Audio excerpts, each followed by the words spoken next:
Hey, I think we're. I think we're broadcasting now. It's been a while. It's been a while since we've. Well, since I've been on a fucking show. Yeah, this tooth is murder. But how are we doing, Jimbo? Not too bad. Hectic day, but not as Well, hectic as last weekend with all the fights. Holy Jesus Christ! yeah, no, we had fights, and we had college fights, and then we had Al Shair trying to murder somebody. It was a rich, full day last Sunday, and Monday Night Football was good. We got a lot to talk about. Plus CFP. There's a little bit of controversy. Who would have thought that even with a 12-team playoff there would be controversy? I didn't think there was. I didn't. I. Well, we'll get it.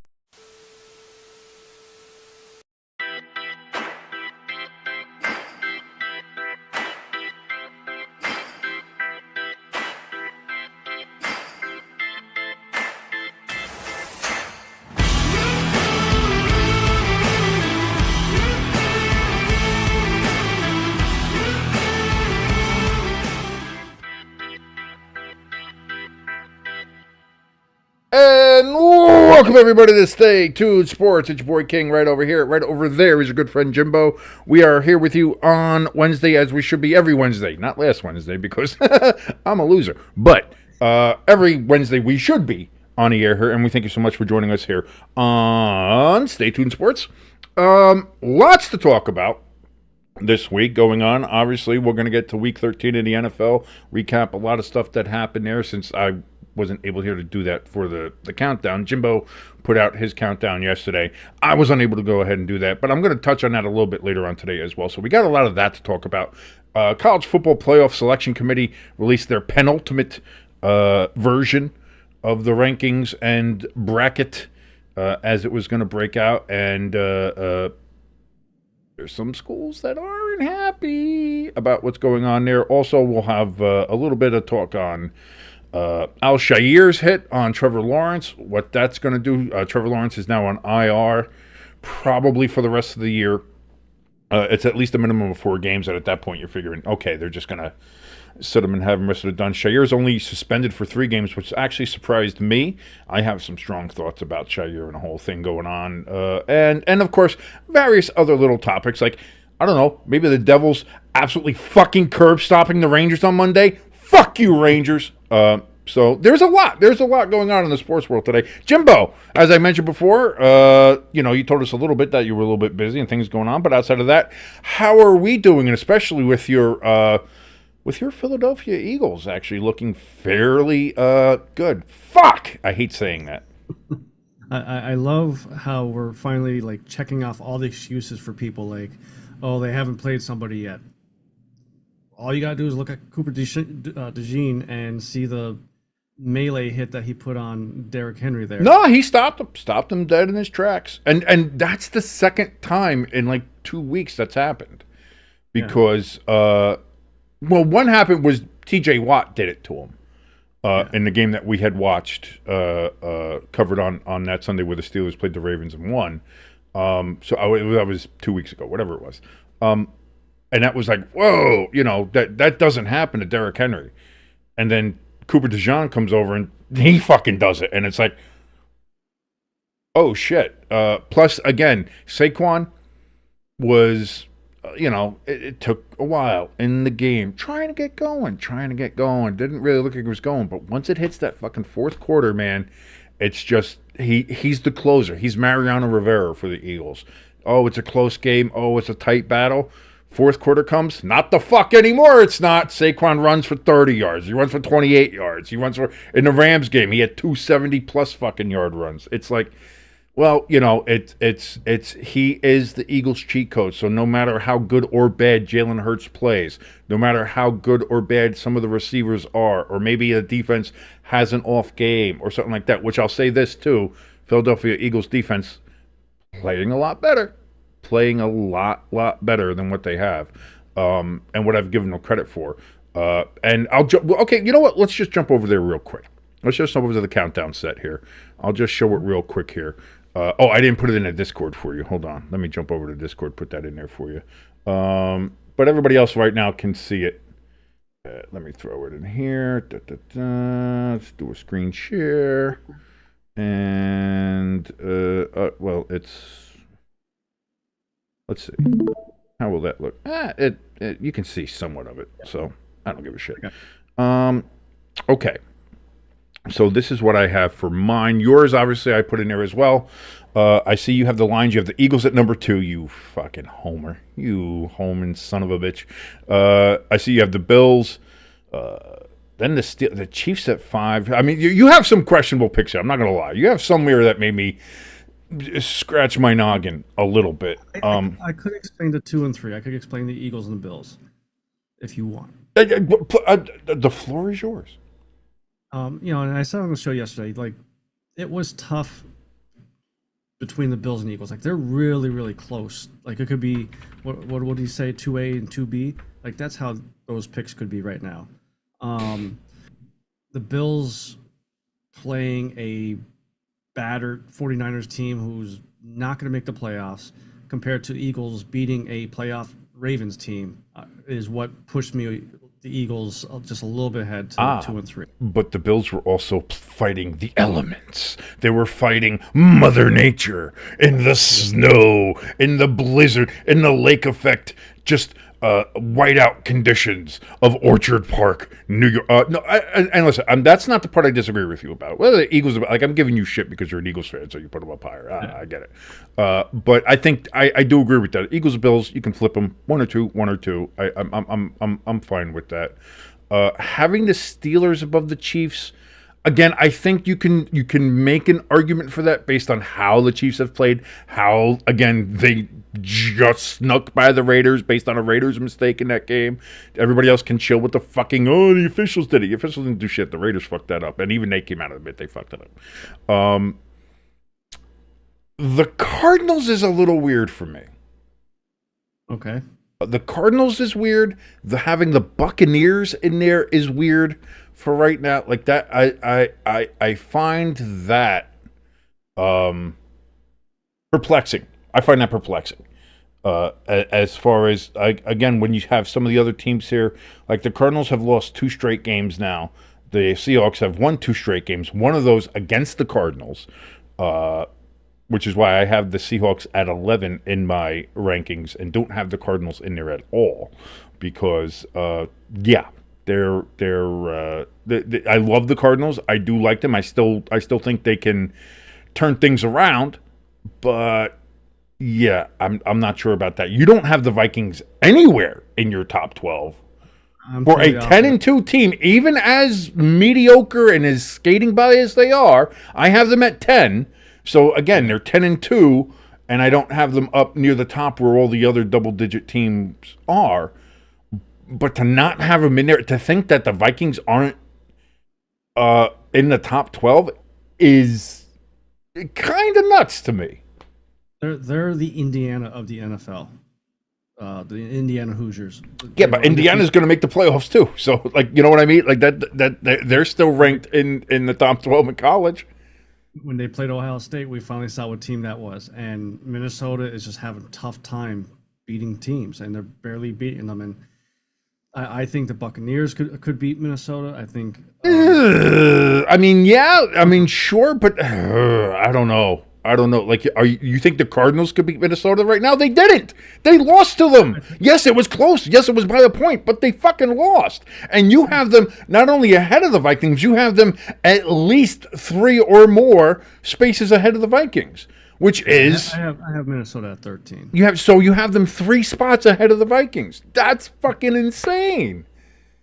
Like, even by any metric, like that, they beat them head to head. How can you have them ahead of them if they lost to them head to head? And we'll get into that argument in the college football playoff. I was gonna say, well, Arizona's gonna go play for the conference championship this week, and Minnesota's gonna be sitting at home, so Minnesota can't get moved. We'll get into that. We will get into that. But yeah, so my top 12 here is I have the Lions at 1, Bills at 2, fucking Eagles at 3, Chiefs 4. I have the Packers at 5. I got the Steelers at 6. Both of those teams moving up a spot from last week. I have the Broncos up 2 spots from 7. Great Monday Night Football game. Back and forth, haymaker for haymaker between the Broncos and the Browns. I love Jameis. And, if he just doesn't throw 2 pick sixes, we're talking about a different game. But that's Jameis, baby. That's Jameis Winston football. You can't do anything about that. I got the Chargers at 8, Ravens at 9. I'd taken a bit of a tumble there, -6 after losing to the Eagles this week. And again, the Ravens are 8-5, and they're just a team I can't believe in right now.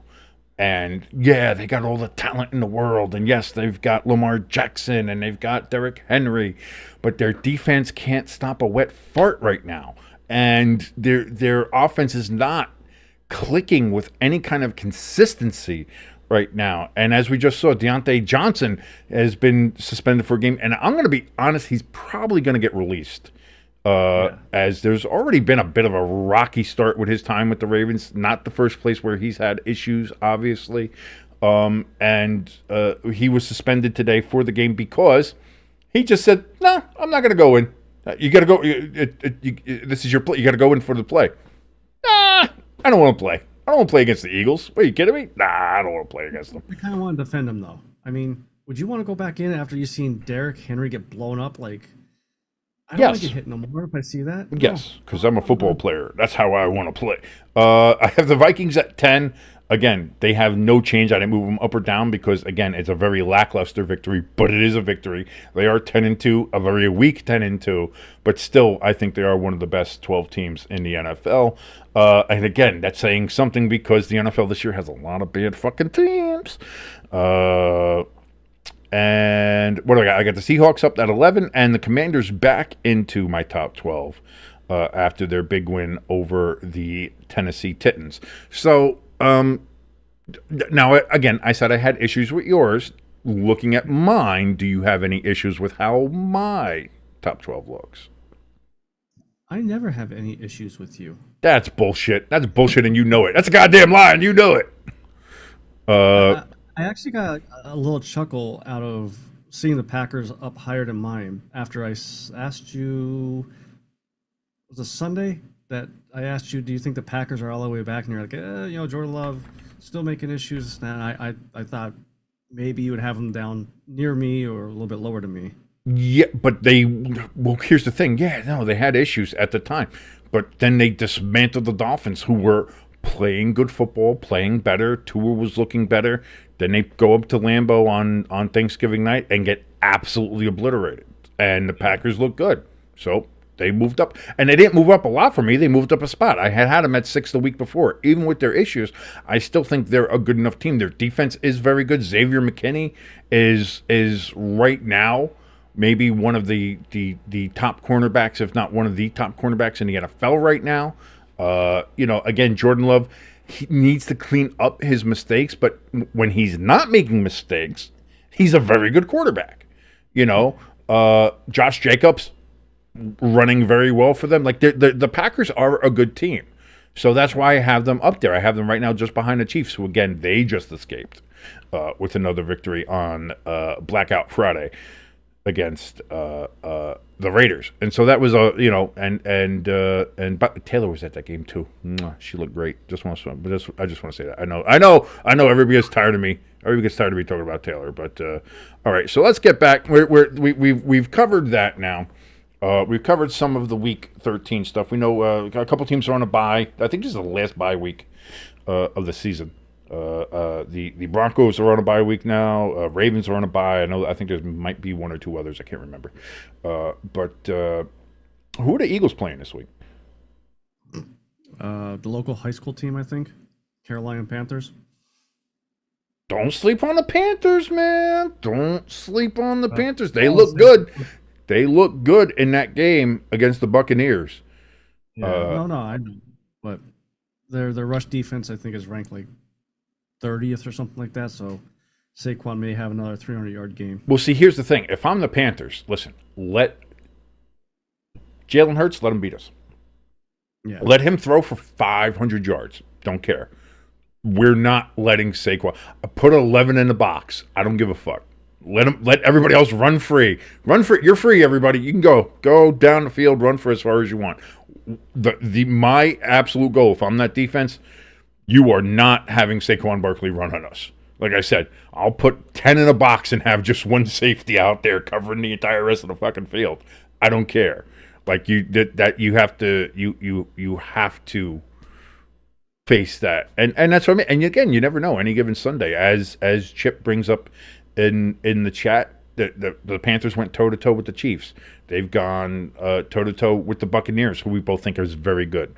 I don't have them in my top 12 yet because they're still just 6-6, but they're getting better. And with the way the Falcons are fucking falling off the face of the earth here, again, 5 weeks ago we thought, well, South is locked up. The Falcons have it. They've got the tiebreaker over the Buccaneers, beat them twice. That looks good. Now all of a sudden it's looking like Buccaneers might have that. Might have a real shot at overtaking the Falcons here and stealing that division away from them. And I agree with Hamster in the chat as well. The Panthers right now are they're the lowly team, the bad team that you don't want to see at the end of the season because they're gonna love playing spoiler. They're gonna love being like, oh, you want the 2 seed? Oh, you think you're a higher seed? Ha ha! Fuck you! You're out. I beat you. They're that kind of team right now. Yeah. And again, Bryce Young playing a ton better. Bryce Young's playing really good right now. And like I think we mentioned it before when we were on the stream together. It was, you had asked me, does how Bryce is playing now, do you think that makes them want to keep him in Carolina? And I 100% think so. I think this is that him being sat and watching Andy Dalton and having to do that. I think that's done a world of good for him.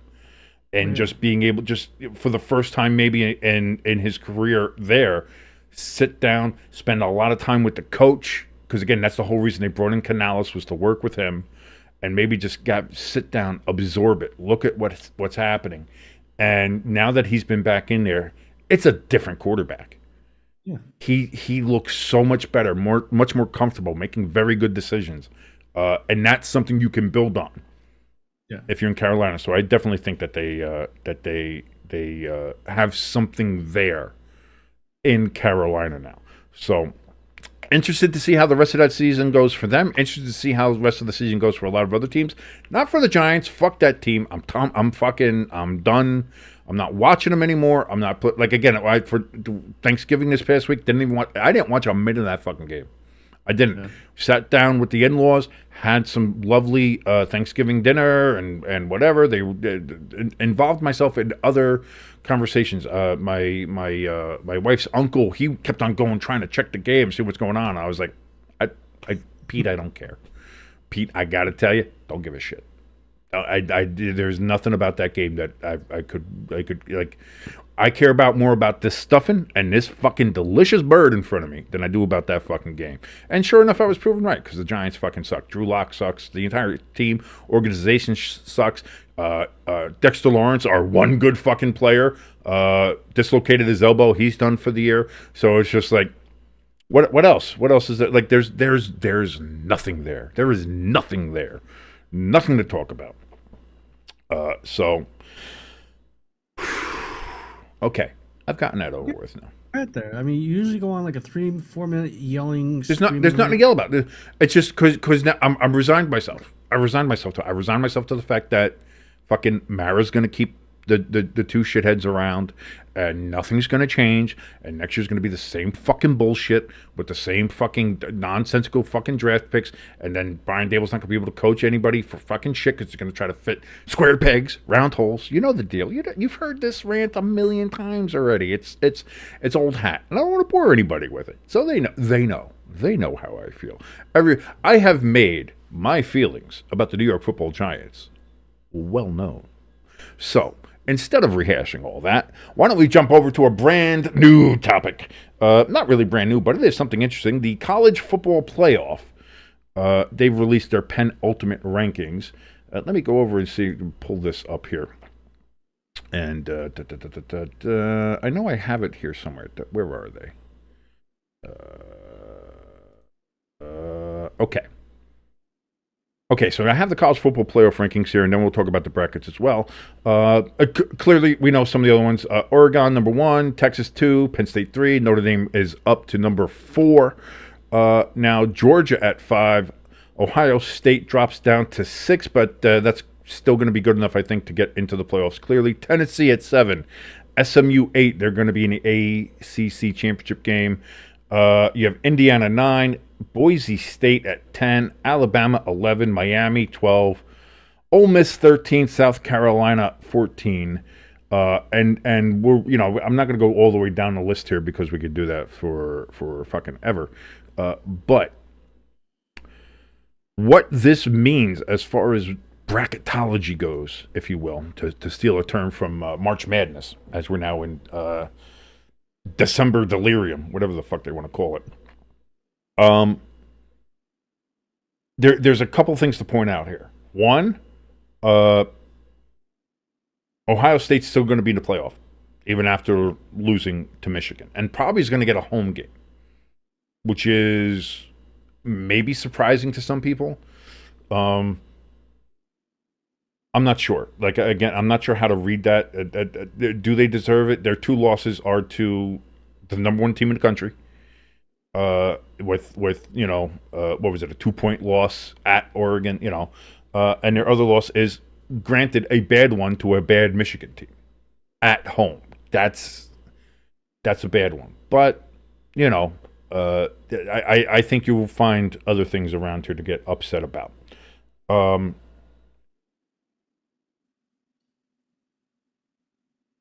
And looking at this, and then you also have to take into account into some of the championship games that are still going to happen, whatever. But one thing I think we do know, and especially last night during the broadcast, we heard from Warren, who is the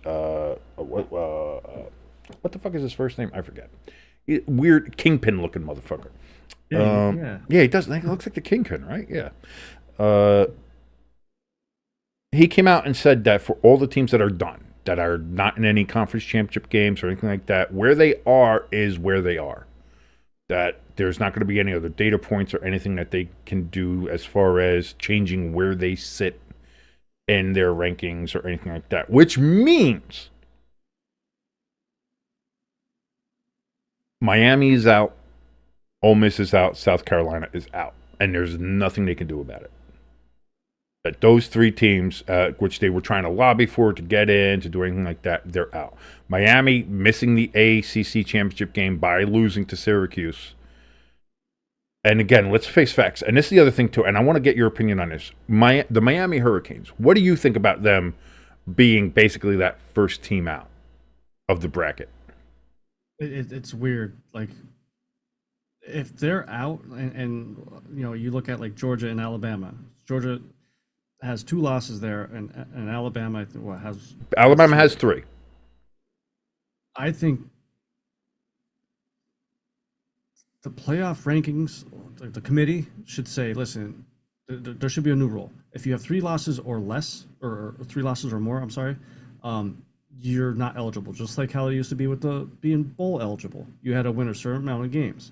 Okay, but here's my question I'm going to ask you quickly. Just off the top of the head, say yes or no. Is Alabama a better football team than Miami? Yes. Okay, so right there, you just killed your argument right there. You just said that Alabama is a better football team than Miami. And the one thing we know about college football, above everything else, is honestly, win and losses don't matter. Yeah. The win and loss record doesn't matter. Because if that mattered, Florida State would have been in the playoffs last year, correct? But we all knew that Alabama was a better team. Listen, fucking anybody was a better team than Florida State last year, especially after their quarterback got injured. Yeah, but how much of Alabama's name, even though you're not supposed to take into consideration, how much of Alabama's name influences you to say, yes, there's a better team than Miami? Okay, but here's how I look at it.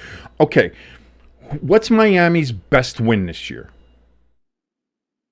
I'll have to look that. Let me see. I know they have. I believe it's Duke. I believe the Duke Blue Devils are the best win that Miami has for this season.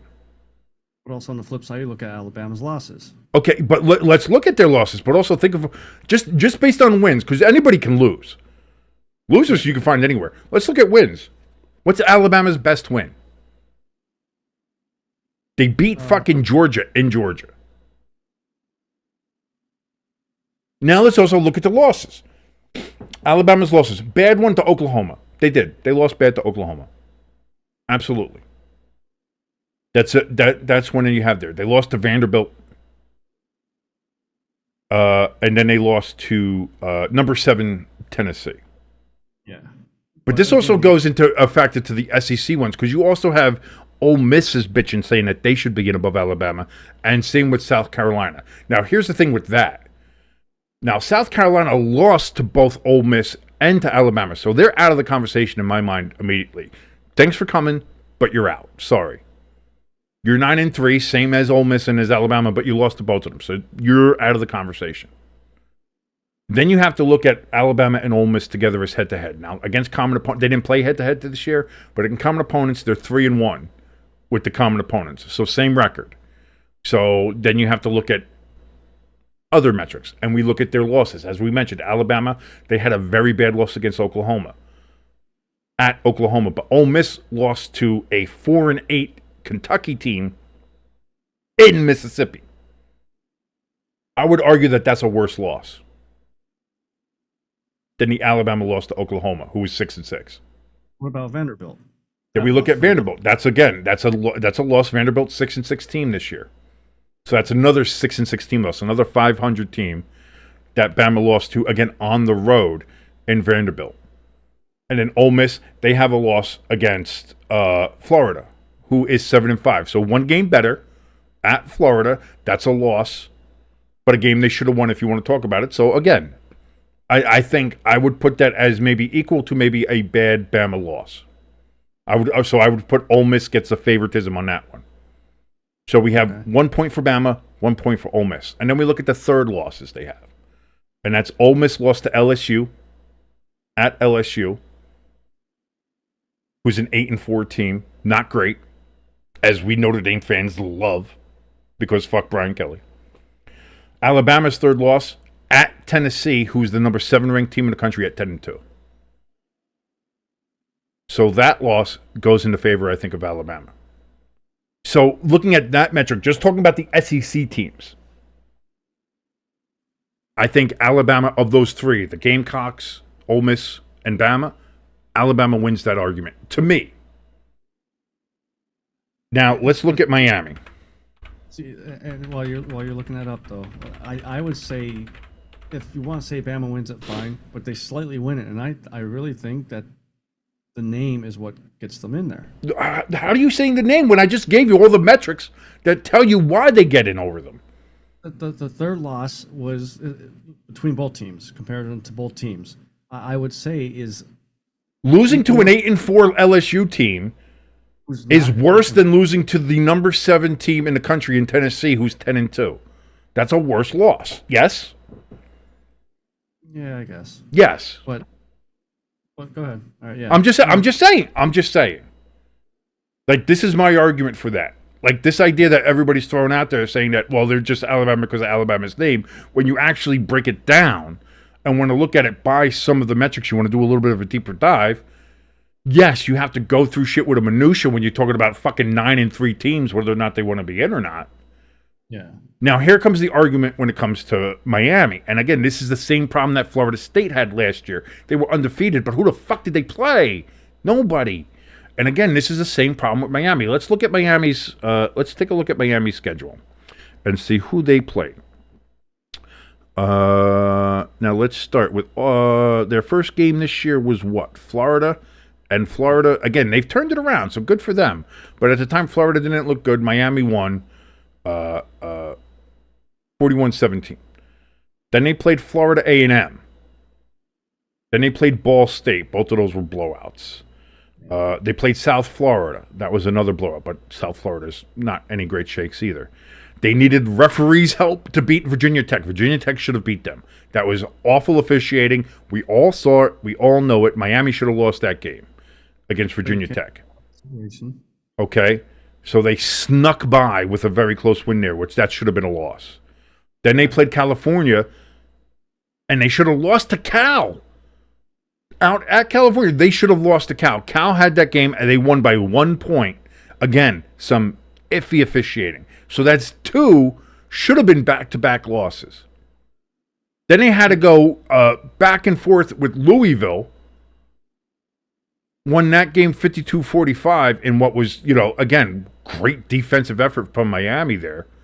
Which, again, Louisville could have had that win there. That could have been 3 straight losses for Miami. It wasn't. Then they played Florida State, which, of course, everybody's beating up on. Then they beat Duke, which I said was probably their best win of the year, 53-31. And even that, Duke was leading until the fourth quarter. Then you go in their game with Virginia Tech. I'm sorry, not Virginia Tech, Georgia Tech, where they actually did lose, finally. Then they played Wake Forest, and Wake Forest is who they are, and they beat and they lost to them. And then they played Syracuse up in Syracuse, and completely fucked that game up and lost to Syracuse. So you're talking about a team that, if you're looking at it from the eyeball test, from the what they like to call football metric, which we call eyeball test now, but the committee likes to come up with new fucking terms for everything. If you look at it, Miami probably could have had 5 fucking losses this year. And we're lucky to only have 2. And when you look at that compared to all the other games they win, what team on here compares to any victory that Alabama had? None of them. But you kept on saying the refs. You can't take that into consideration, though. No. That goes into the eyeball test. That goes into what did the game look like? How did it look like? And when you look at it, and it's like, man, they should have lost to California. They should have lost to Virginia Tech.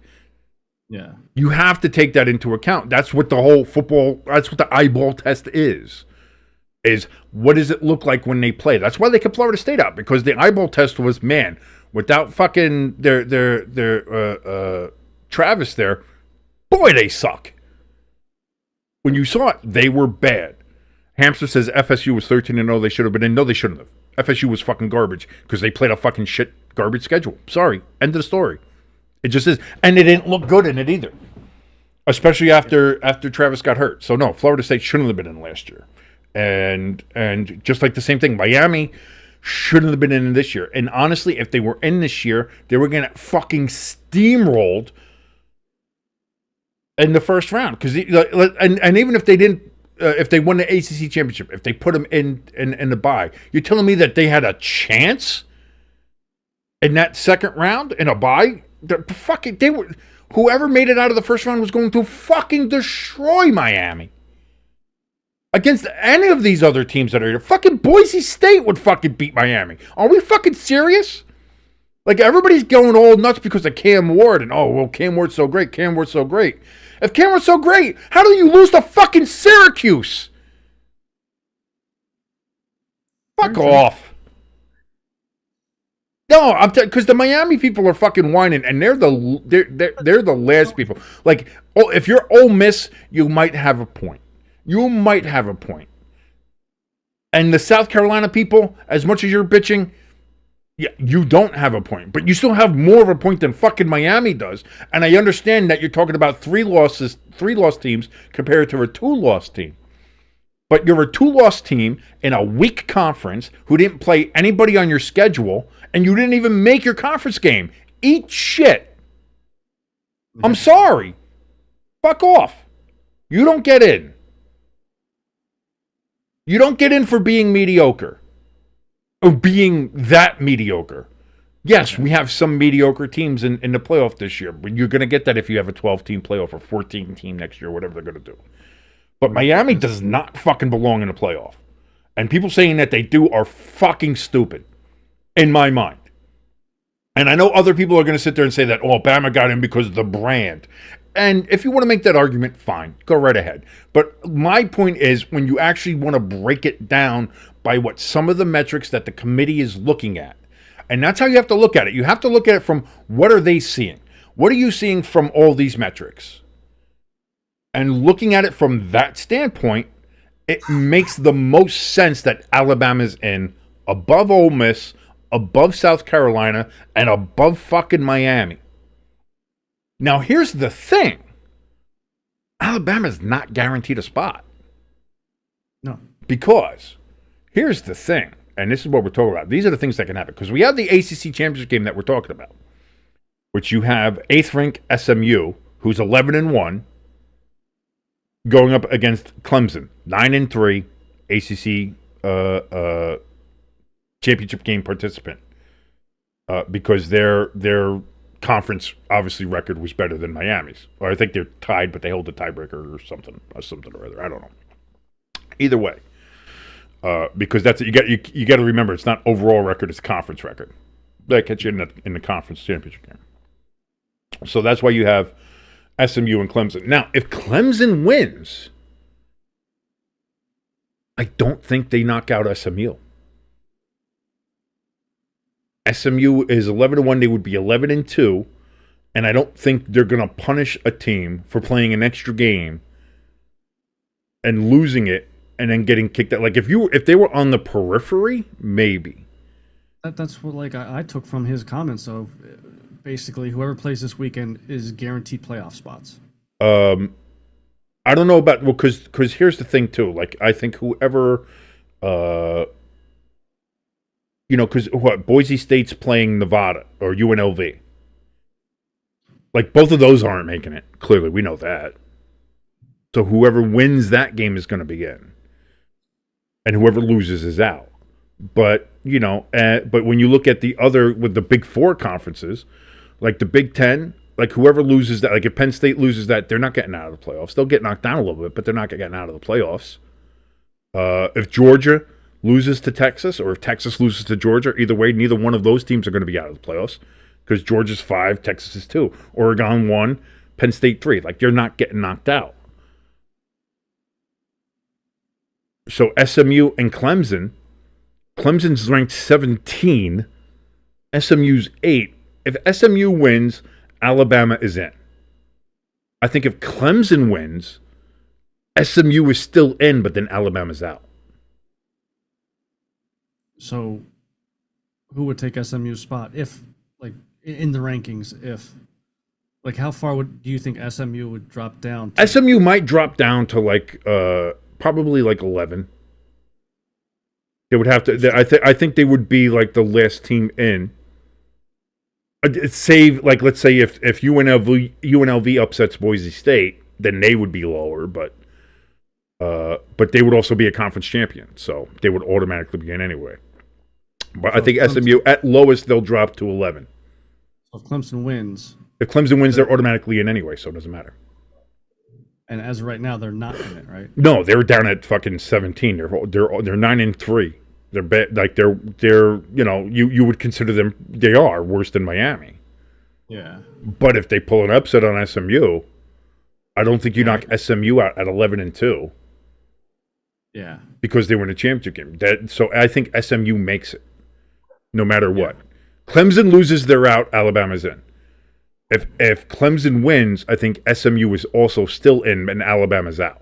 So if you're a Crimson Tide fan, you're rooting like hell for SMU this week.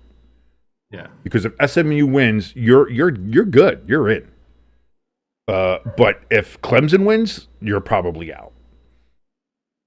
But I think what that means is there's really with this penultimate one and looking at all the championship games that are set, there's really only one bubble team, and that's Alabama.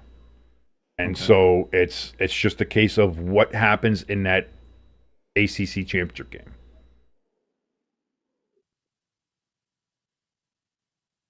And I wonder, here's the thing too. I wonder if Boise State loses to UNLV, and UNLV, I believe, is ranked 20th. Now, we also have the AAC championship game, which is Army versus Tulane. Army's ranked 24. Tulane is knocked out of the rankings because they lost last week to... Who the fuck did they lose to? They lost to Memphis, I think it was. Yeah. So they lost to Memphis. And Memphis is in at 25. So now, if Army wins, but UNLV wins against Boise, depending on how Army wins, could they jump UNLV in a ranking? If they do, then Army would be in the playoff over UNLV. So that would have to be a thing of how the rankings were going to look at. Let's see, if UNLV wins, but it's close, and Army blows out Tulane, Is that enough? Well, I mean, to go with your win-loss argument, I mean, you look at Army, their lonely loss is against number 6 Notre Dame. Whereas, Yeah, but you're looking at losses. Look at wins. Who have they beaten? Nobody really worth mentioning. see, that's where this argument amongst everybody is, which what takes precedent first? Biggest wins or biggest losses? Wins. I think wins always take precedence. Wins always take precedence. As somebody said, any motherfucker can lose. Losing is easy. Winning's hard. I think you take what's best win over what's worst loss. Unless you're really even on the wins, then like if you're like, man, they won a very good against a very good team. They won against a very good team, but they had a bad loss, and they haven't had a bad loss. Like their losses were either close or to a very good team or close to a very good team, where this other team kind of got blown out. Then I think that's when you put that. I think the wins, quality wins, come over bad losses when it comes to do like, and then when it gets close in the quality wins, then you can look at who's got a worse loss, and then from there you can start going down and then look at all the other shit, because it should be the metric should be head to head. What have these teams done head to head with each other? Which is why I think South Carolina doesn't have an argument, because they lost to both Alabama and Ole Miss. So you're out. Sorry, you're done. You're out of the argument. I love the Cox. Don't get me wrong. I'm a big fan of the Cox, but they're out. So then you got Ole Miss and Alabama. They didn't play each other, so there's no head-to-head to go to. They're tied on common opponents. That's when you have to look at good wins, bad losses, and use that metric. And then using that metric, I think the edge goes to Bama. Yeah. Looking at it and again, you're going way down the fucking tree on this fucking theoretical tiebreaker situation, but I think that's what you have to look at. And I think that's where we are. And like I said, I think for all the shit they're getting, I think the picks are right. I think the selections were right. And I think that's what we're looking at. And again, could there be some crazy, wacky shit that happens this week? Absolutely. Sure. But my thing here is, I think we're looking at Notre Dame being the 5th seed. Because I think Oregon beats Penn State. And I'm going to be rooting for Texas over Georgia for that reason. Because if Georgia beats Texas, I think you'll have like Georgia and Texas somewhere at like 2 and 3 up there. So, like Georgia will go up to 2, Texas will be 3, and then they'll have Notre Dame 4, or Georgia 4, Notre Dame 5, whatever. They'll knock it around a bit or whatever. But I think if you have Oregon wins and Texas wins, I think your top 3 is then going to be Oregon, Texas, Notre Dame, and then depending how the games go, it's either going to be Georgia, Penn State, or Penn State, Georgia. Then you have Ohio State, Tennessee, SMU, and then they'll break it down from there. Yeah.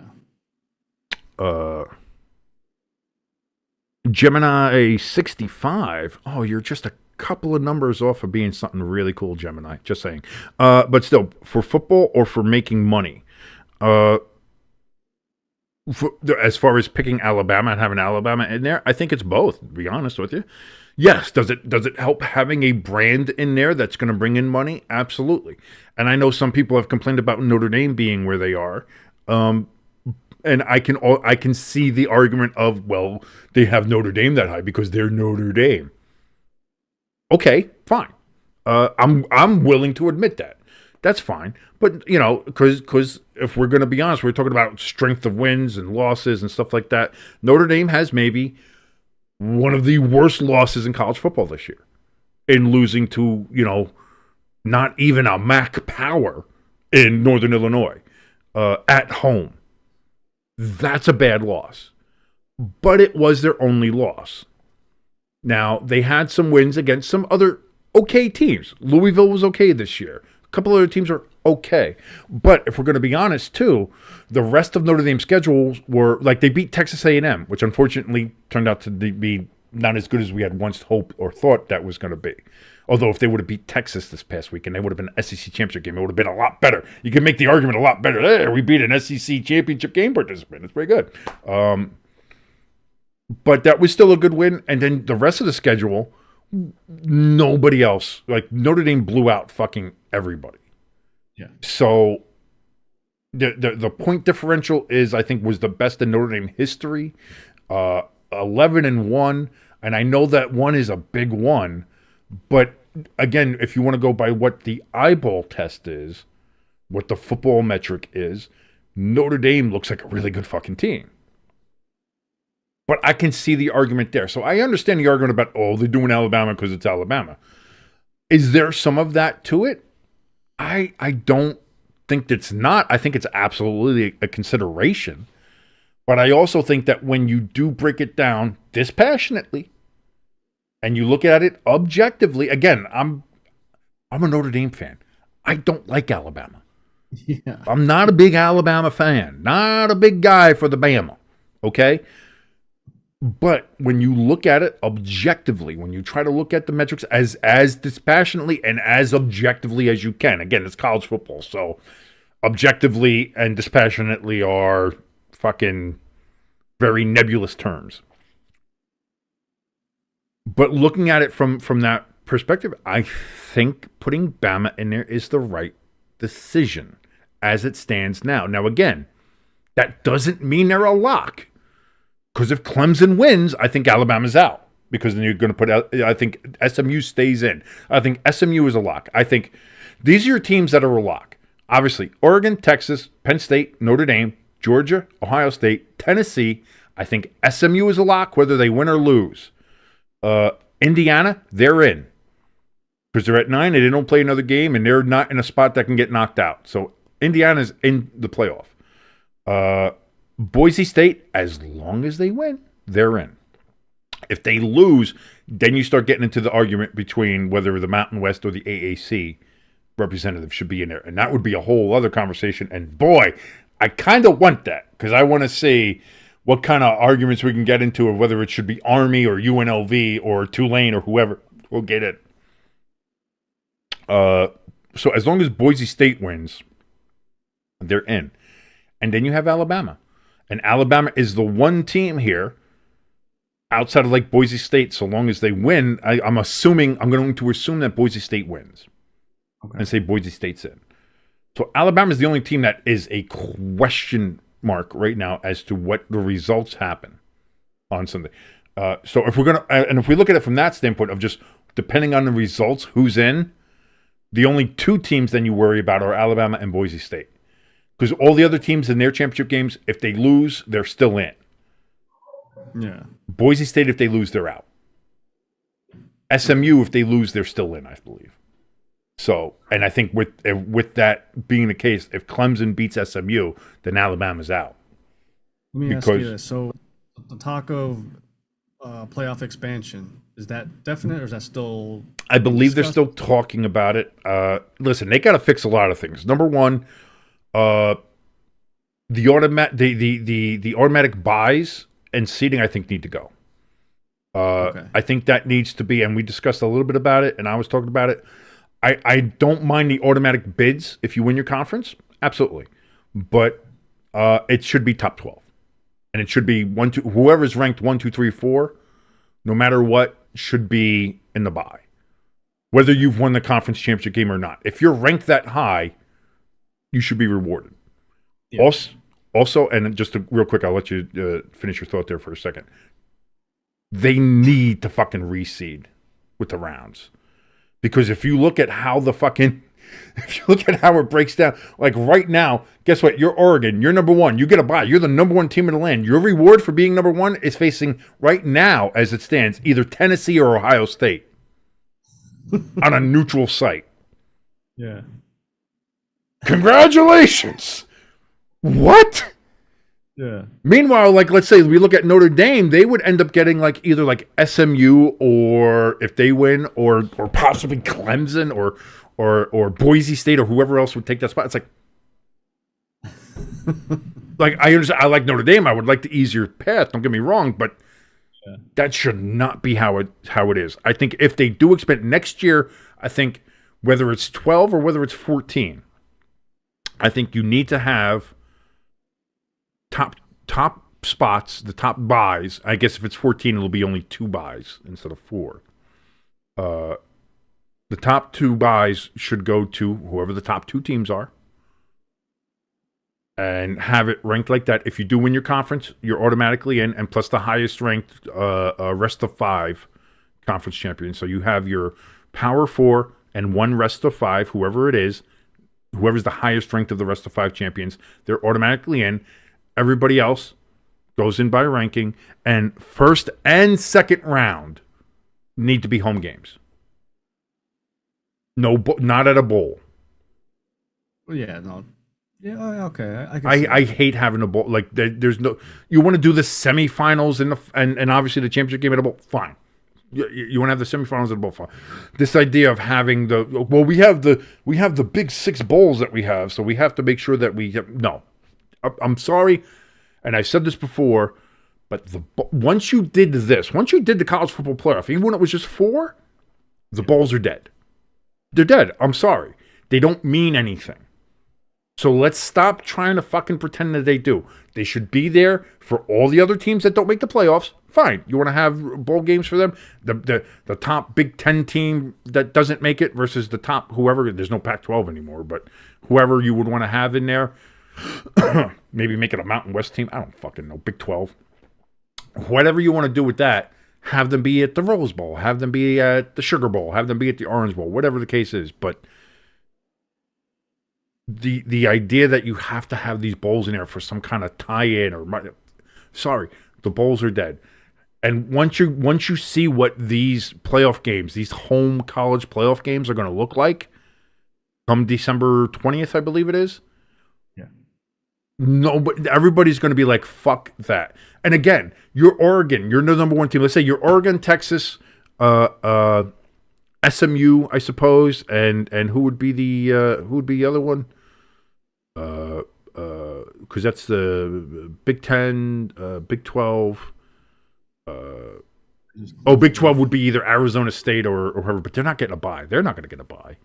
So either way, whatever your top 4 fucking conference champions are, whoever gets your bye, congratulations, you got an automatic bye, but you don't get a home game. So you don't get that kind of cool revenue. You don't get the cool thing. You don't get home field advantage. You don't get anything. You get, in the case of Oregon, you get to go to a neutral site, which could be who the fuck knows where. I don't know where their game would be. Whether, is it going to be the Sugar Bowl? Where is it going to be Orange Bowl? Are they going to have to fly halfway across the country? Is it going to be the Rose Bowl, which is still fucking all the way down the coast? Or, and on top of that, you have to play Tennessee or Ohio State as a reward on a neutral site? Fuck off. Especially like that's a terrible setup. And I remember when they came out with it and said they weren't going to reseed. And I was like, that's not going to be great. And they said, we're going to have these games be at bowl games. That's not a great idea either. Like, listen, this idea that you can still hold on to what college football was, get rid of it.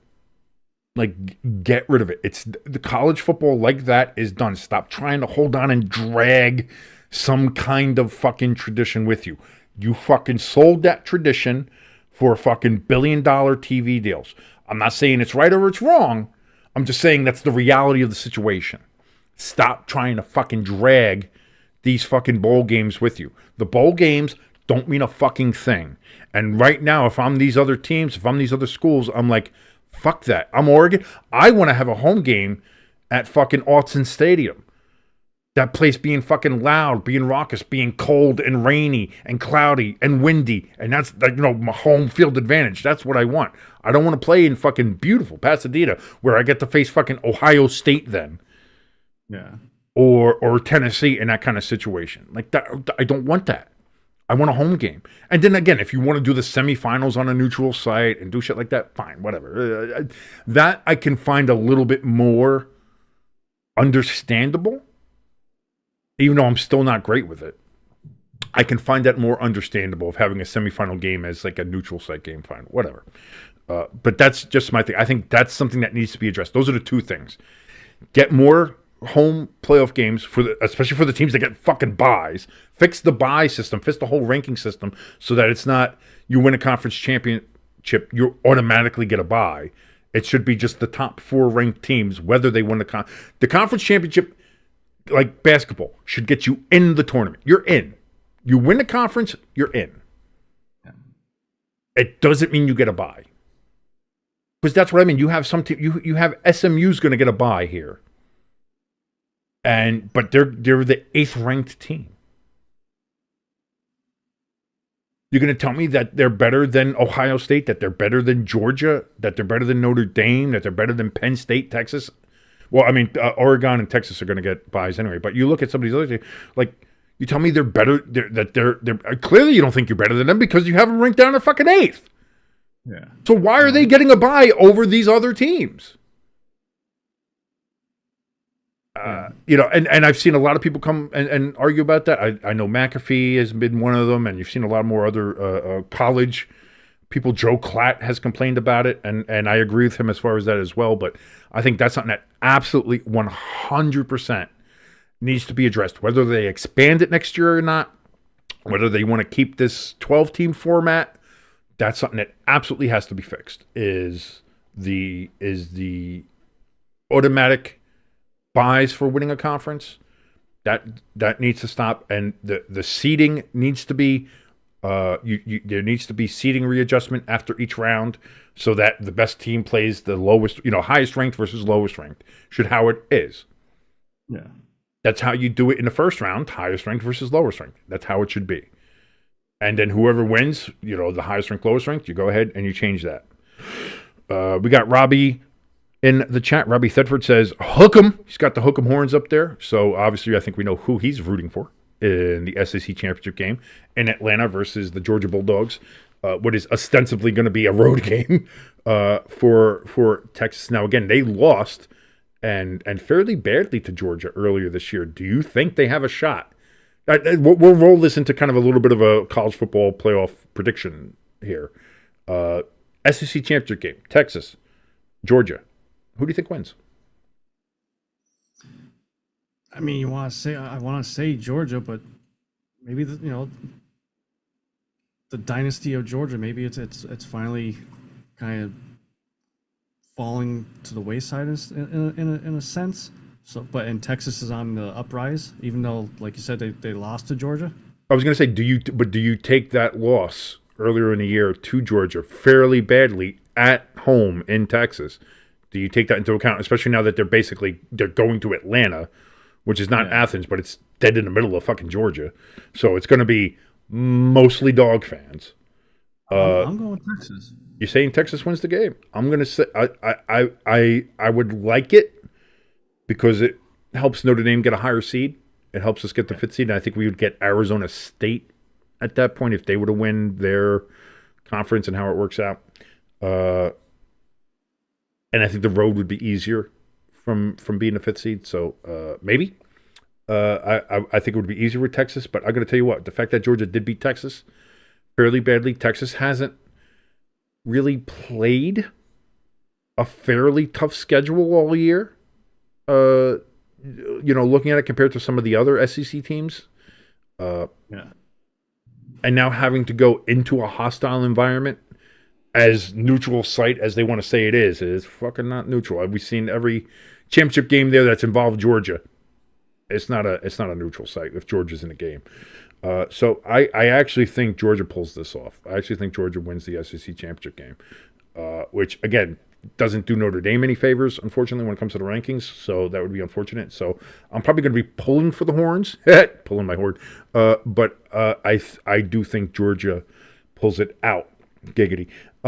Big Ten, Oregon, Penn State, and Indianapolis. Who do you think? Quick, the worst case, real quick. The worst case, Notre Dame stays where they're at. Best case, they move up to 5. Worst case, we're as far as rankings. Worst case is we probably get knocked down to 5. Okay. I think if Georgia wins, we probably get knocked down to 5. See, that's where this is kind of confusing for me, because okay, I understand the rankings still is the rankings aren't the seeding. Yeah, that's the difference. The seeding is what I'm trying to figure out how it matches with the rankings. Okay, we'll get dropped down to 5 in the rankings. Where would that put us in the seeding? In the seat, because right now we're ranked 4th, but we're seated, I believe, 6th. Yeah. Because Penn State has 5, because they're currently not leading the conference, as it were. So at the end, if we're ranked 3rd, we'll be ranked probably 5th, which is the highest ranking we could get as Notre Dame. Yeah. If we get knocked down to be ranked 5th, that probably means we're going to be seeded either 6th or 7th, depending on who else they have above us there. Okay. And who wins there. So that's where, again, it kind of comes like that. The easiest road for Notre Dame, as far as trying to figure out how we are, if Texas wins, if Oregon wins, Notre Dame will probably get knocked up to 3, and it'll be Oregon, Texas, Notre Dame as the rankings, and Notre Dame will get the 5th seed, and then we'll play probably, I believe, Arizona State if they win the Big 12. Okay. It'll be either, it's assuming Boise State wins, because if UNLV wins, then the Big 12 champion will probably jump back into the automatic bye, so then we would play probably UNLV at that point. So again, it's still a lot to think about, a lot to consider, and maybe we'll do a reveal show. I think they have it on Sunday. I know we're going to see this. What time do the Eagles play on Sunday? They 1 or 4?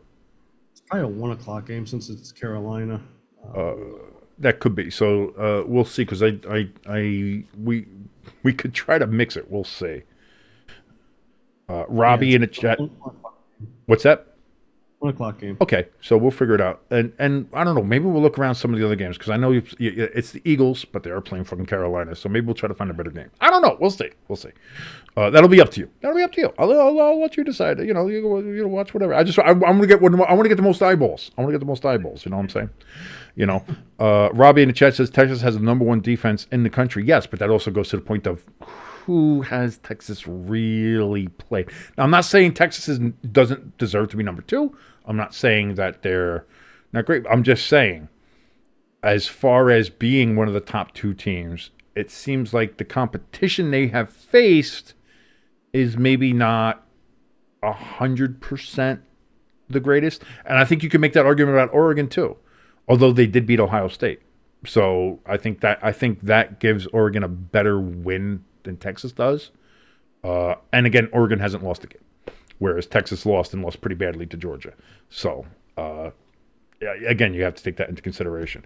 But okay, now the question to you: Big Ten, Oregon, Penn State, Indianapolis. Who do you got in that game? I'm sorry. Say that again. Oregon, Penn State, Big Ten championship in Indianapolis. Who do you got? Oregon. You think Oregon's winning? Yeah. You don't give Penn State a chance at all. This is going to be a blowout. Is it because it's a big game and it's James Franklin? That, and I just think there's Oregon and Penn State is 2 levels below them as far as they're the number 3 team in the nation. Yeah, they're only getting because of their name. Again, Penn State's another team that is ranked at number 3, but again, who have they played to? Yeah, I think if we played Penn State on a neutral field, I think we beat them. I think Notre Dame beats Penn State in fucking Happy Valley. What the fuck are you talking about? And again, these things can be talked about in Notre Dame as well, about, who did Notre Dame play? Yes, but I think if you look at who Notre Dame and how Notre Dame has played against these teams, and you look at how Penn State has played against the teams that they played against, again, Penn State barely beat USC. They've barely beaten, I think they played USC and UCLA, I'm sorry, and almost beat them barely beat them. They've had a couple of really close calls with some really questionable teams. Whereas Notre Dame is kind of outside of NIU, which again is maybe one of the worst losses on the year for any of these teams. But if you look at the rest of Notre Dame's schedule, they played either mediocre to bad teams, but they beat them the way you're supposed to. There wasn't any close games. There wasn't any, Notre Dame literally beat the shit out of fucking everybody after that NIU game. Yeah. And they also beat Texas A&M in Texas A&M to open up the season. which I know Texas A&M is 8-4, and their season kind of took a nosedive after a while there, but still a fairly good SEC team in Texas A&M, who had a couple of very big SEC wins on their belt too. So I think Notre Dame would beat fucking Penn State. Bluntman in chat says Penn State is the ugly girl who you didn't want to take to the prom. she's got to come. Penn State's there because there's no other choice. Ohio State had to lose to Michigan on the last fucking day. It's like, fuck. All right, come here, Penn State. Whatever. I think Oregon wins too. I do. I'm not a big fan of Penn State to begin with, and looking at it just objectively, Oregon should beat them. They're a better team than Penn State is right now. So that takes care of the SEC. That takes care of the Big Ten. Big 12. This is under the win and in because these are two teams that are not in the top 12. You have Arizona State and you have Iowa State. Who wins? Who gets in from the Big 12? Arizona State, 10-2. Iowa State, 10-2. Colorado did not make it based on tiebreakers. There was apparently, I think it was a 4 or 5 team fucking tie at the top of the Big 12. But because of the tiebreakers, it's Arizona State and the Sun Devils versus the Iowa State Cyclones. Who do you think you got in that one? I'm going to go with Iowa State. You're picking the Cyclones, huh? I just, I seem to hear their name more. Like, I really haven't caught any Arizona State games or Iowa State games. Well, their games always start at like fucking 10 o'clock at night, so. Yeah, and by that point, I got a little too much Jameson. But I seem to hear Iowa State's name more mentioned more than Arizona State. So I'm going to assume Iowa State is a little bit better. All right, I'll go against you on this one. I'm going to go with Arizona State just because I love the Sun Devils. I've always loved Sparky. And I know they've gotten rid of him over the years, and I'll just have the pitchfork on the helmet. But even so, I have a thing for Arizona State. Apparently, one of the, if not the top party school, and a bunch of lovely, beautiful co-eds that go there as well. So I'll go with the partying and the promiscuous factor, and I'm going to go Arizona State. It's kind of the shocker, but not. That's the little pitchfork sign they do. Texas got the horns, and that's Arizona. And then, literally, also, I don't know if you knew this, but Wichita State, theirs literally is the shocker because they're called the Shockers. They're the Wichita State Shockers. So that's actually their little hand sign, their gang sign they do, which is kind of interesting. Of Arizona State, did they get their pitchfork back yet, or did they is still flying? I think they were. Yeah, that was another one of those great midfield fights. Which, you know what? I'm sorry. Give me more. I want rivalries. I want passion. Give me passion. Passion. That's what I want. And that shit's cool. I like it. Maybe don't fucking mace the goddamn players, Columbus Police Department. But yeah. We're falling. So. I'm also a Buddy Ryan rule guy, so I was gonna say you're all over the morality map when it comes to shit like that. Let me do what we'll do the other one here, Mountain West, Boise State, UNLV. Who do you think gets that one? I want to go with Boise State because of the running back. I'm really pulling for him to. Boise State should win. Let's just put. They're playing in Boise. They're playing on the Smurf turf. It's going to be cold. They should win. They should win. And if they don't, boy, there's going to be some fucking chaos. But they should win. So I'll go with you as well. And then comes maybe the most consequential, and I believe it is the last championship game on Saturday night. So they know what the fuck they're doing. You want to talk about ESPN and all the networks and how they put the games on. These motherfuckers talk to each other. They know what the fuck they're doing. Because the ACC championship game, which you would figure, who gives a shit? Is the ACC championship game. But it's maybe the most consequential championship game that's going on. SMU Mustangs versus the Clemson Tigers. 8 o'clock, Saturday night. Jimbo, who you got? I'm going Clemson. You're going for chaos. I love it. Yeah. Going for the chaos. I'm going to say this now. This is going to circle back to my question I asked earlier, or started to ask. SMU loses, they do not make the playoffs. You think that if SMU loses to Clemson, that they get out and they're going to put Alabama in over SMU? Yes. If that happens, there's going to be a fucking riot. Like that is. Because then that'll give the argument, oh, we need 14 teams, just like last year with Florida State. No, like I see, and I disagree with that 1,000%. I think if SMU loses, they're still in. And here's the thing: I don't think SMU's losing though. I think SMU wins. Clemson is who they are. I'm glad that they've been able to maybe turn some things around during the season, whatever the case is. And Dabo is whatever the fuck Dabo is. But SMU right now, I think, is just a better team. And you can make an argument about who they played as well. Same thing with Miami. You could say that anybody who's in the ACC, you could say who the fuck they played. Because the ACC is a fairly weak conference at this point. Maybe it's the sick man of the Power Four. You know, so see that as it may, I think even if SMU loses, they're going to be 11-2. They're ranked 8th. They're not going to knock them down. Whether they have 1, 2, they would have to really knock them down 4 spots to kick them out of the playoff conversation. And I don't think they're going to do that. I really don't think they're going to do that. I just want to put a little asterisk next to my pick, though. Sorry, excuse me. I'm not picking them, Clemson, because of Dabo, because I hate Dabo. I can't stand him. Oh, I know that. And again, Bluntman in the chat brings up a great point, and something that I also I agree with him with on that one. Anybody who remembers the death penalty that SMU got and kind of where they had to start off over 30 years ago now, basically restarting their program, and how much they've had to struggle and get back to where they are, to see them get into a spot where they'll be a major conference champion and in a college football playoff with a chance to fight for a national championship would be pretty fucking cool.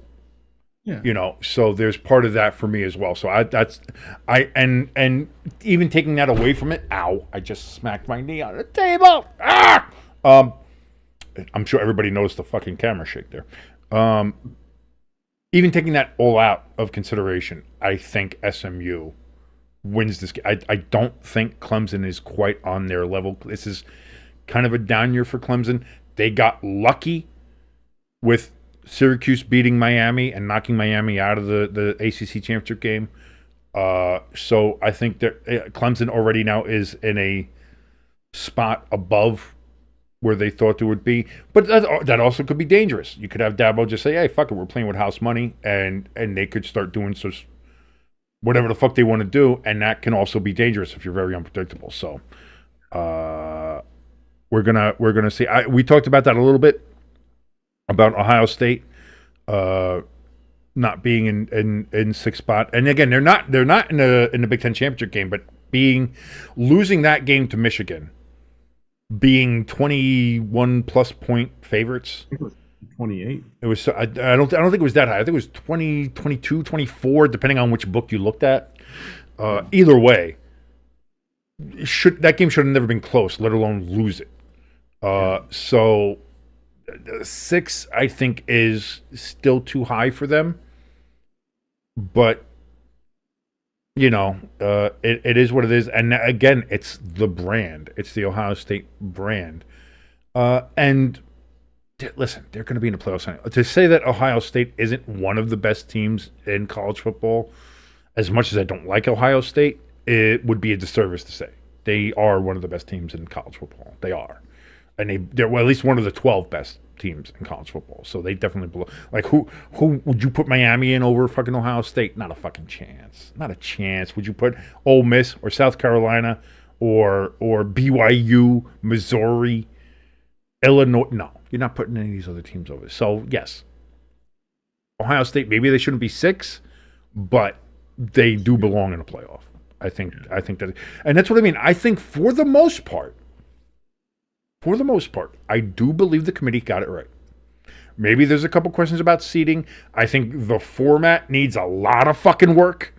Like I said, about the automatic buys and the way they kind of seed it and the fact that they don't reseed after each round, and the fact that the second round is at bowl games instead of at the home teams of the top-ranked teams, which, again, it almost feels like a punishment. Like, you got the bye, but you got punished. Yeah. Like, that seems fucking insane to me. All because they still want to hold on to this whole bowl games matter idea. That bowl games don't fucking matter. They don't. Guess what? The Rose Bowl is the same now as the fucking Gasparilla Bowl. It doesn't fucking matter. Stop trying to make them matter. Let them be for the teams that don't make the playoffs. For the teams that are in the playoffs, let them play the games at home. Yeah. That's all. That's what I'm saying.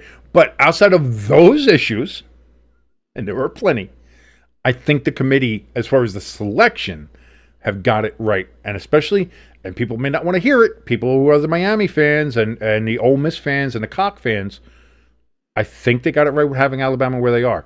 And you can sit there and say it's because of the brand or because it's the money, and I'm not going to discredit that as saying as maybe that did factor in, but when you actually dig deeper and look at the criteria, I think they got it right by having Alabama where they are. And again, Alabama, not guaranteed. If Clemson wins, I think SMU's in and I think Alabama's out. They're not going to put a 3-loss Alabama over a 2-loss SMU team who played in a championship game. They're not going to punish championship game losers. They're not going to do it. If you're already in the playoff before your championship game, if you're in that kind of area where SMU is, if you're already kind of in a playoff spot, they're not going to punish you for losing the championship game. They're not going to do it. And in that case, the last team in, which in this case would be Alabama, would then be the first team out. So that's our conversation there about the this is what I love. This is what I love about it. And again, this Saturday is going to be fantastic. I think Friday is I think the championship games start Friday. I forget which game that is. Whether that's, I think Mountain West might be Friday. So we're going to find out. I think first if Boise State is in, and then Saturday you get the big boys. You get the Big Ten. You get the SEC. You get ACC. Friday you got Tulane Army. Okay. UNLV, Boise State. Okay. Just those 2 games Friday night. Right. Saturday is Iowa State, Arizona. Big 12. Georgia, Texas. Clemson, SMU. And Penn State, Oregon. Penn State, Oregon, yeah. So that's it. You have the AAC and the Mountain West on Friday, and then the Big 4 will be on Saturday, and then Sunday will be the actual selections show where we'll see who is playing who, where they're going to be playing. Does Notre Dame get a home playoff game? Who will they be playing? What will their road to the national championship look like? We're going to find out in just a couple days here. But speaking of future games, tomorrow, Thursday Night Football. Big fucking one, Jimbo. Big fucking game. Green Bay Packers, Detroit Lions. A fight for the North, really. Again, a loss doesn't put the Packers ahead of the Lions, but it would pull the Lions kind of almost even with the Vikings, believe it or not, and then just kind of muddy things up there in the NFC North. But we have that game coming up. We will be bringing it for you. And Jim, special notice here, ladies and gentlemen. Jimbo is going to watch the whole fucking game with us on Thursday. Not leaving at halftime. No, motherfuckers. He's staying the whole time. Let's go. So, yeah. Packers, Lions, Thursday Night Football. We make our picks now because, of course, we can't make them during the Friday forecast because the game would have already happened and then we'd be cheating. So, Jimbo, which, by the way, again, congratulations. Mom and Dad King, fucking undefeated in the picks last week. 16-0. 16-0. The last time we had somebody undefeated, I think it was about 4 years ago. My wife, Jackie, she went 14-0. But there were still a couple teams on a bye. There was no bye last week. 16-0. And 2 people did it at the same time, and they happen to be fucking married to each other. Fucking insane. But yeah, congratulations, Mom King and Dad King, for going ahead and doing that. But I'd say, like, I would request like someone to investigate that, but I don't want to investigate it because your dad will come and kick my ass. My part is like, God damn, I wish he had fucking FanDuel or something and did a parlay with that, man. Could you imagine going 16-0 on a fucking parlay? Straight up? Fuck off. Millionaires. Be millionaires. FanDuel would be doing the investigating. FanDuel would be sending fucking FBI. You fucking kidding me? But yeah, so Lions, Packers. Jimbo, who you got? I'm going to go to Packers. I think the injuries to Detroit is going to finally catch up to them here. And see, the problem is I don't know how much of it is my heart picking Green Bay because it'll help Philly get a little closer to that number 1 seed. Because I think Detroit's like 2 games above us. Because Philly's only has 2 losses, and the Lions have 1. Okay, so they're only 1 game. So if the Lions lose and the Eagles win, then you guys would be tied, and then it looks at tiebreakers and other. And I think the Eagles and Lions do play in a couple weeks, right? No, we don't play each other. I thought you played each other. I thought that was one of the big things that was coming up. Panthers, then the Steelers, then Dallas, then the Giants, and I think Dallas again. Let me see here. No Dallas at the end. No, I think you played Dallas already. Didn't you twice? Yeah, we didn't play them twice yet. We got 1 more time. Oh, okay. So let me see. The rest of the Lions schedule is, they got the Packers. Oh, it's the Bills. They're playing the Bills. Yeah. Not this week, but next week. So that's gonna be a good one. So they're playing the Packers, Bills, Bears, Niners, and Vikings. They end up with the Vikings, which, depending on how things go, that could be for the NFC North at the end of the year. That's very interesting. I'm going to go with the Lions. I feel like they are a team that they find a way to win. They're well coached. And it seems like in some spots, even when things are tough, even when the chips are down, even when they got a lot of fucking injuries, it seems almost by force of will, they find a way to win. And whether that's going to be forcing Love to make a mistake, whether that's, their offense putting up points and putting up numbers, and Jared Goff just beating Goff on everybody. I don't know what they're going to do. You didn't laugh at that. That was a pretty good pun. Well, I smirked. I know what you did there. All right. I was just saying. I thought it was pretty good. It was slick, but good. I thought. I think they will find a way to do that. They're playing at home. Which is I think an advantage for them now. The Ford Field is an advantage now for the Lions. So I'll go with them. Bluntman agrees. He thinks the Lions. He does feel like they're due for a loss, though. So, that could be, is it a case of just the football gods say, it's your time, and just we want a little bit more chaos. That could be. And so, again, can the Packers win? Absolutely. Will I be shocked if the Packers win? Not a fucking chance. I think the Packers can absolutely go in there and get the job done. I just like the Lions better if you're putting it on the line, if you put like a last drive situation. I like the Lions to make the play, whether it's offensively or defensively, that'll seal the game to go ahead and put it away.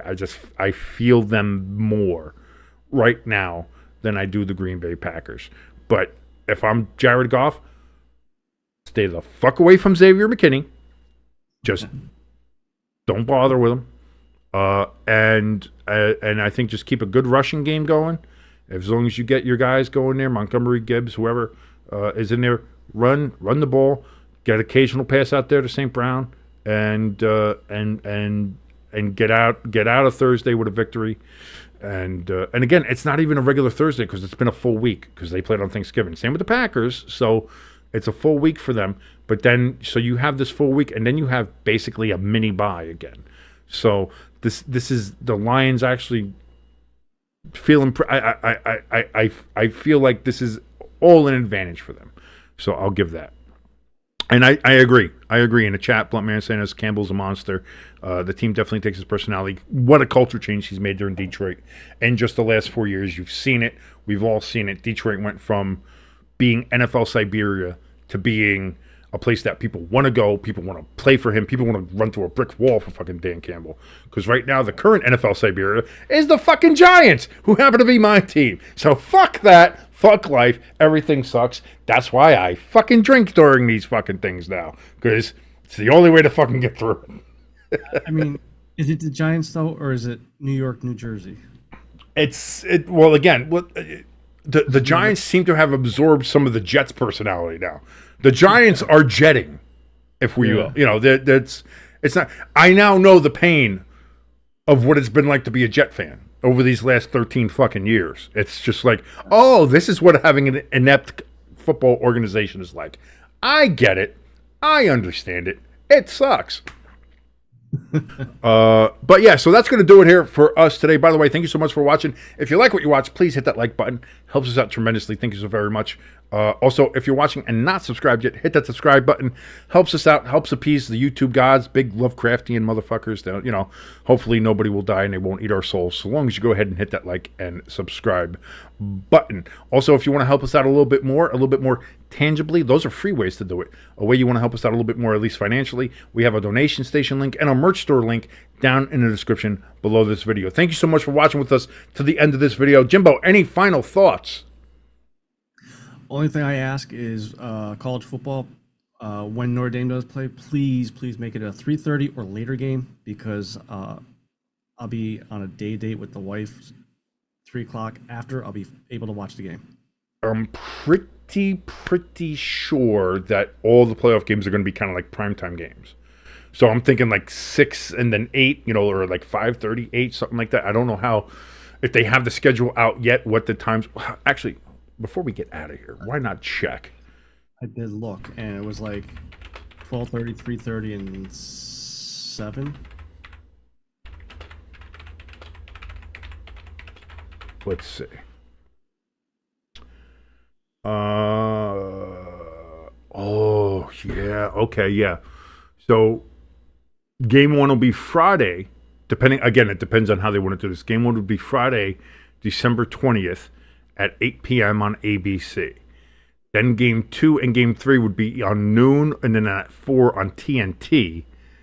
And game 4 would be on at 8 p.m. on ABC. So I think it would depend on the matchup. Yeah. Like if it's not a sexy matchup, they might put Notre Dame on either noon or 4. So you just want to avoid the noon. If you can get a 4 p.m. game, you'll be fine. I'll be fine. So because I bought train tickets, and as I bought tickets, I'm like, when does the playoffs start?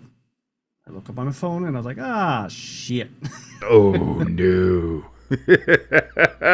So watch though. It's going to be that one slot. You have a 25% chance to hit that slot, and that's the time they're going to put Notre Dame in. Guarantee. They're going to. I have my earbuds in with my earmuffs on. I'm sorry, it's cold. We talk about 70 degrees out. It's cold though. Of course, I'm paying attention to you, honey. I know exactly what you're talking about. So until tomorrow night, when we're going to go ahead and live stream the Lions and the Packers, my name is King. That is your good friend Jimbo right over there. We will see you then. Adios, everybody.